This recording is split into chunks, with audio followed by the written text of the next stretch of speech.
गांव के लोग अक्सर रात के समय गांव के बाहर की ओर जाने से कतराते थे। कहते थे कि वहां पर एक रहस्यमयी धुंध फैली रहती है और जिसने भी उस धुंध में जाने की हिम्मत की वो कभी वापस नहीं लौटा। इस रहस्यमयी जगह को लोग धुंधवाली के नाम से बुलाते थे। गांव का एक लड़का राघव इस तरह की कहानियों पर विश्वास नहीं करता था। उसे लगता था कि लोग बस डराने के लिए ऐसी बातें बनाते हैं। एक दिन जब गांव में किसी का कोई सामान खो गया तो लोगों ने कहा कि जरूर कोई धुंधवाली के पास छोड़ आया होगा। राघव ने ठान लिया कि वह उस सामान को ढूंढ कर लाएगा और इस बात का सच सबके सामने लाएगा।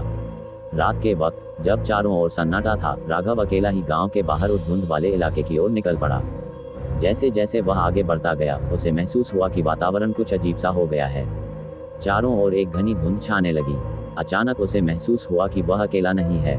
किसी की पैरों की आहट उसके पीछे सुनाई दे रही थी, लेकिन जब उसने मुड़कर देखा वहां कोई नहीं था। राघव का दिल जोर जोर से धड़कने लगा।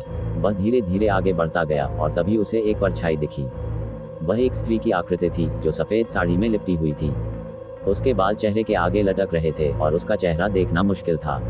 राघव को समझ में आ गया कि ये कोई इंसान नहीं बल्कि वही प्रेतात्मा है जिसकी कहानियां लोग सुनाते थे। राघव ने वापस भागने की कोशिश की, लेकिन जैसे ही उसने कदम बढ़ाया उसकी टांगें किसी अनदेखी ताकत से जकड़ गईं। वह हिल भी नहीं पा रहा था।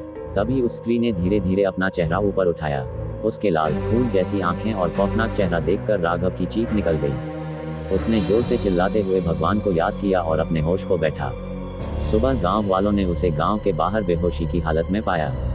जब वह होश में आया तो वह कुछ भी ठीक से नहीं बोल पा रहा था। उसकी हालत ऐसी हो गई थी कि उसने बोलना तक छोड़ दिया था। गांव के बुजुर्गों ने उसे देखकर कहा, अब सबको समझ में आ जाना चाहिए कि कुछ जगहें ऐसी होती हैं जिनसे दूर रहना ही बेहतर होता है।